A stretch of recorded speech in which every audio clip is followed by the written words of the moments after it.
high temperatures slightly above average in the mid to even upper 90s. That heat index still up to around 105 degrees. And we're also going to see some storms. And of course, areas that do see the rain and storms will start to cool down a little bit. But unfortunately, the storms could be strong with a damaging wind gust threat throughout the majority of the CSRA.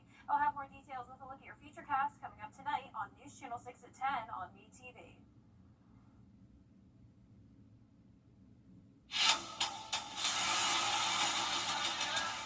Watch Local News is getting a big plus. WJBF 6 Plus, built for the way you want.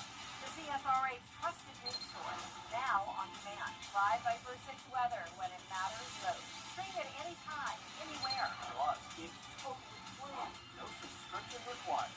WJBF 6 Plus is ready when you are. Download it free today on your favorite streaming device.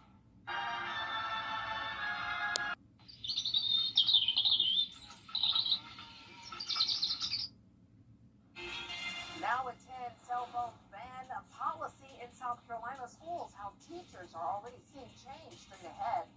And some rural hospitals in Georgia are at risk of losing funding. How it may impact those who live in the countryside as your News at 10 starts now. Live from Television Park, this is WJBF News Channel 6 at 10 on MeTV. Good evening, everyone. I'm Dee Griffin. Thanks so much for joining us. Coverage you can count on begins with South Carolina Public Schools adopting a new cell phone policy in January, and the results are in. Caroline Yapa has the latest.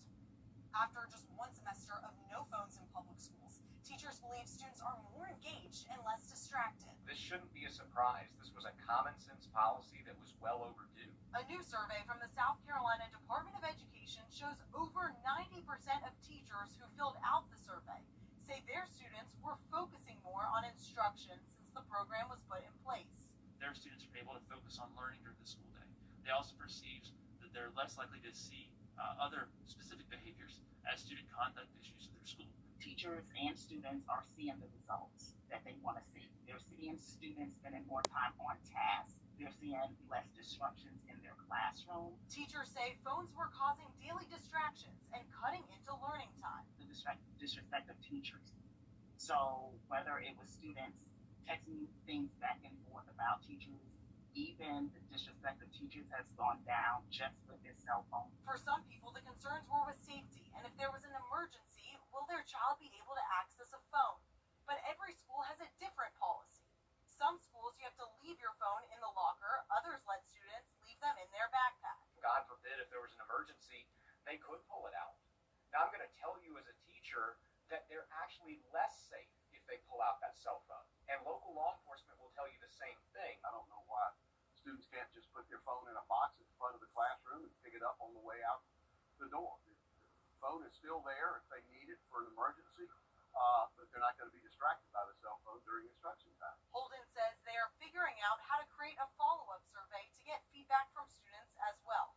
In Columbia, I'm Caroline Yaffa. You can save some money on those back-to-school shopping supplies in South Carolina. The tax-free weekend starts August 1st and runs through August 3rd. You can buy things like school supplies, electronics, clothing, and other big items without the state's 6% sales tax added.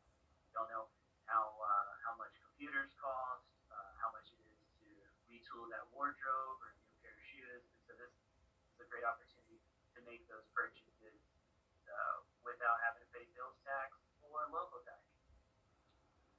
Items that aren't tax-free include cell phones, sporting equipment, cameras, glasses, cosmetics, and jewelry.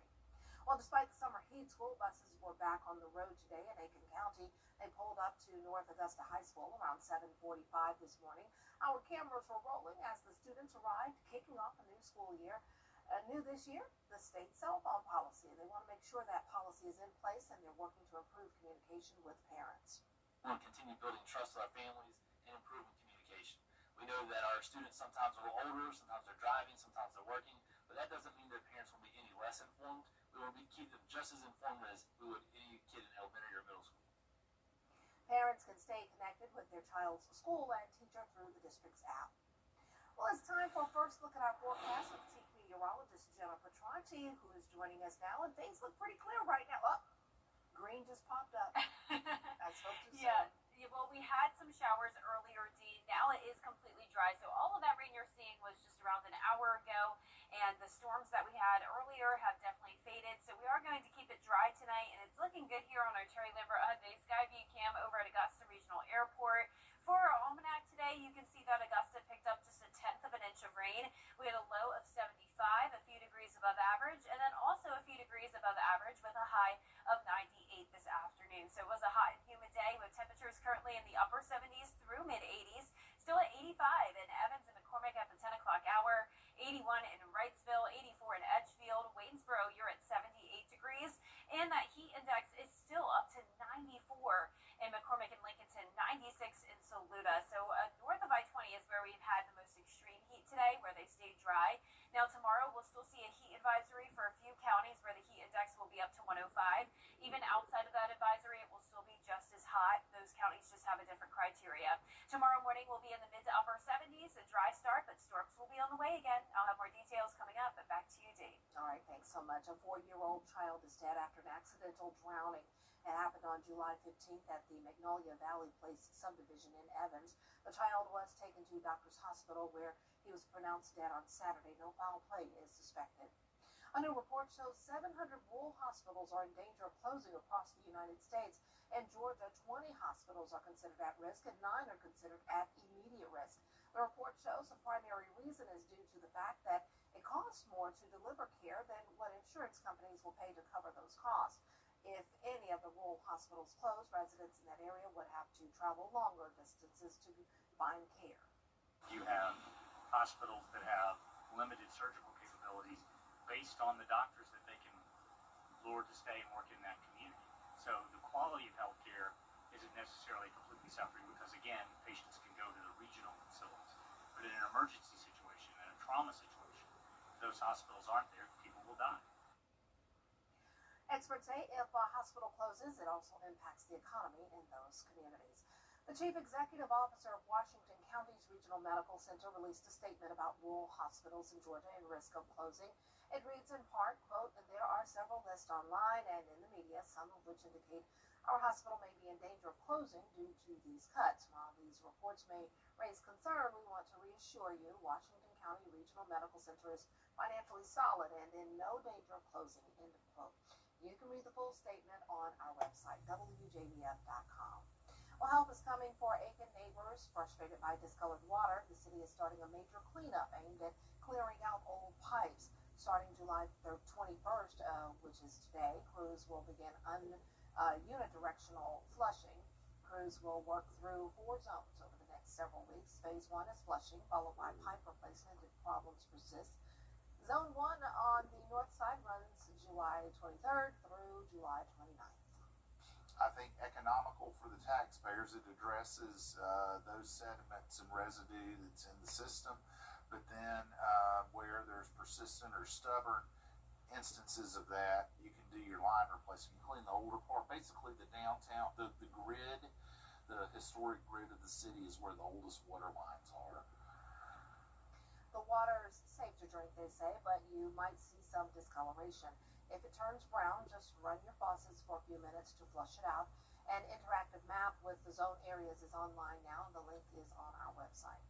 A call tonight to get the Augusta Commission back to full strength. It's been more than a month since Alvin Mason resigned his 4th District Commission seat. Under the charter, commissioners have the duty to appoint a replacement until the next election. Commissioner Don Clark wants city leaders to act at Tuesday's meeting. I put it on the agenda because it's time for us to move. We got a lot of things on the table that the community is depending upon us to make decisions on. And having such a gap like that in District 4, we owe it to everyone involved to get the process moving. So that's why I put it on. Clark says he does not have a candidate he plans to nominate, but he expects commissioners will be able to fill the seat on Tuesday. The Senior Citizens Council of Greater Augusta is selling everything in its building starting today. Located on Ellis Street in downtown Augusta, they're only accepting cash and checks. Everything goes, everything from desks, chairs, fans, all of the furnishings.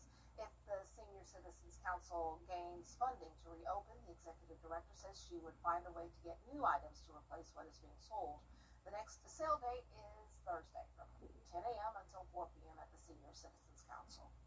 It'll stay dry tonight through Tuesday morning, but showers and storms are on the way again tomorrow afternoon as we heat back into the upper 90s. Another day with a heat advisory and also that possibility of severe weather. I'll break down all the details when we return. The death of a loved one. Now, your most accurate forecast with WJBF Live Viper 6. Welcome back. It's a nice dry Monday night as we take a live look in on our Terry Lambert Hyundai Skyview cam outside the station. We're sitting at a warm 81 degrees, feeling like 86. Winds are calm and dew points are high in the mid-70s. And notice we're still seeing a lot of low to even middle 80s. Evanger at 84, 80 in Washington, Saluda at 83, but south of I-20, some upper 70s this evening. 77 in Barnwell, 78 in Millen. Our satellite and radar just showing the cloud cover, but no more rain in sight. We had some storms today, but no storm reports and nothing that became severe. Now, we do have this stalled front to the north of us with low pressure that's formed. This is what triggered the showers and storms today, and that will be the culprit again for tomorrow. We'll be starting out your day dry, but then once we get into the afternoon and evening, showers and storms will be likely as we heat up into the mid-upper 90s once again. Most of the CSRA is under a marginal risk of severe weather for a damaging wind gust threat up to around 60 miles per hour. And notice overall a high chance of rain for Tuesday. Still scattered showers and storms expected Wednesday and Thursday, and then it becomes drier as we head into the weekend. So here's our futurecast tomorrow at 6 a.m. A dry start to the morning with a north wind.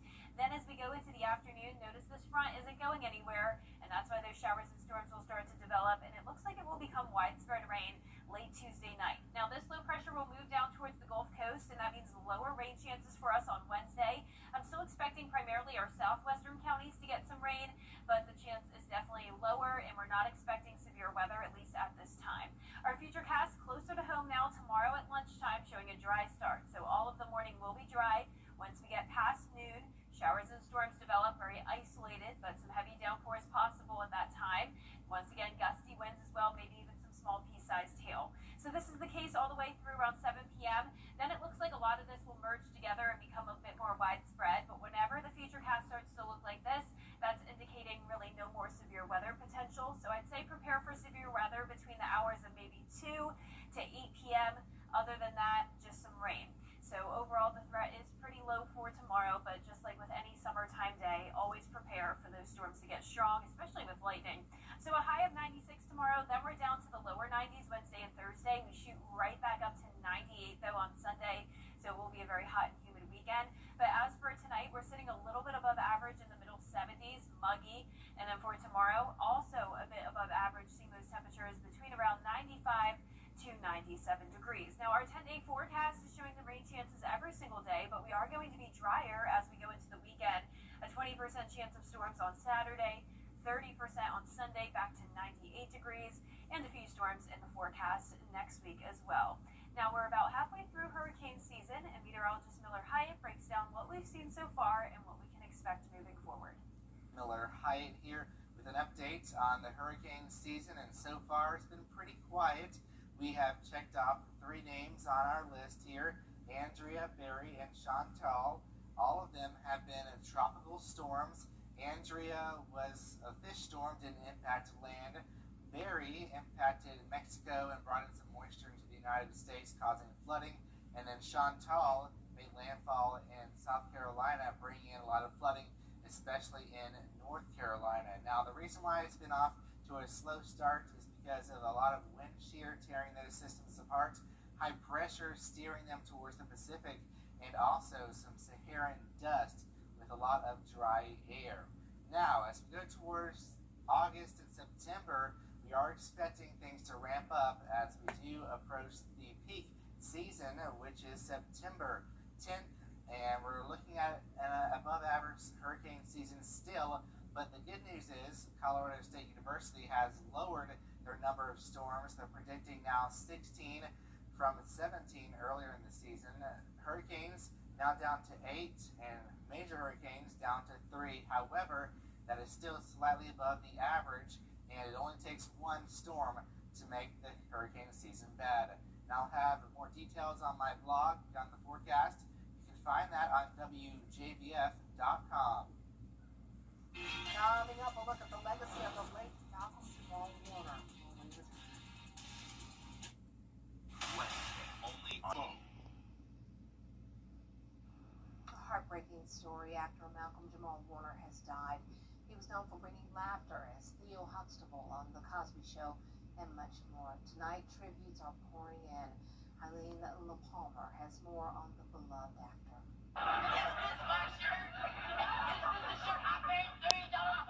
Malcolm Jamal Warner, forever a household name for Gen X children and their parents. The role that made him famous was Theo Huxtable on The Cosby Show.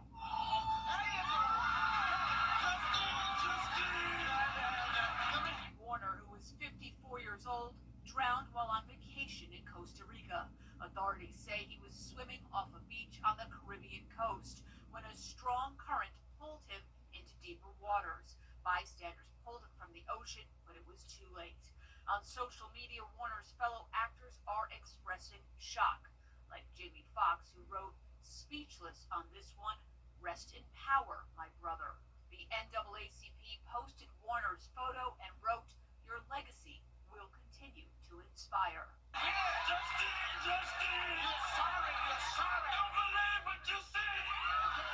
Warner was born in Jersey City and attended the Professional Children's School near Lincoln Center before starting his acting career.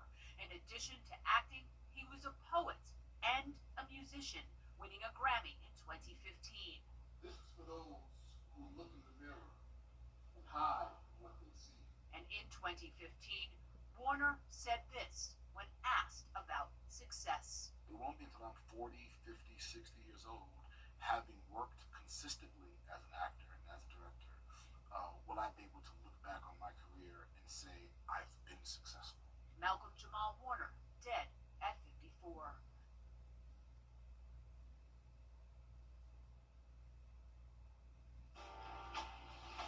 All now.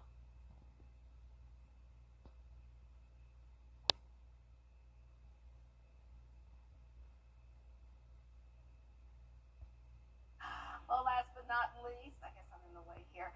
DC versus Marvel. Watch out, Superman. This weekend, the movie will have competition in the box office. Marvel's Fantastic Four: First Steps is the latest reboot of the classic four superheroes. George Pinocchio spoke with the cast. Please welcome the Fantastic Four.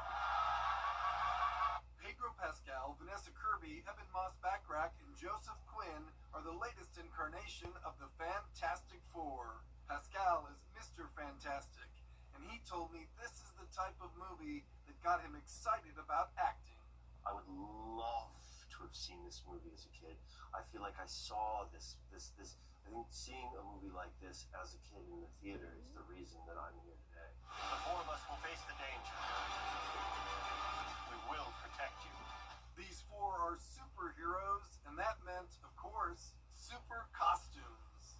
Who loved putting on the suit the most? I loved it. I did. Yeah. It was a lot more comfortable than I expected it to be. He's just saying it was flattering. That's his long-winded saying. He looked good. I look good.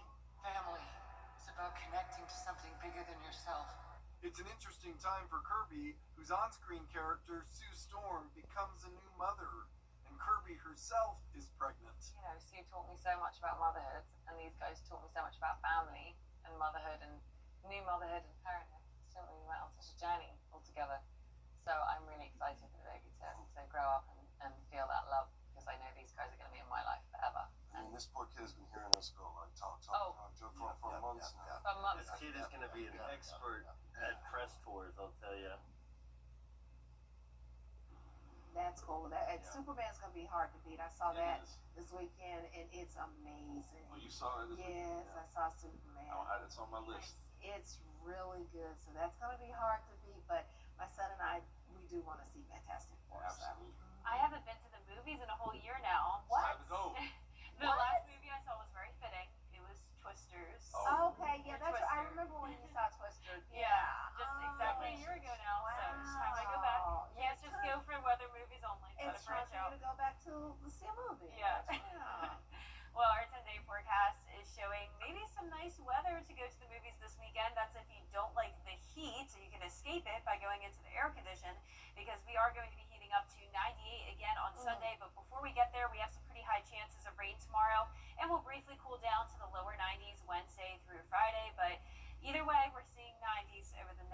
days with those daily chances of rain. All right. Well, thanks so much for joining us. The news continues at the top of the hour at 11.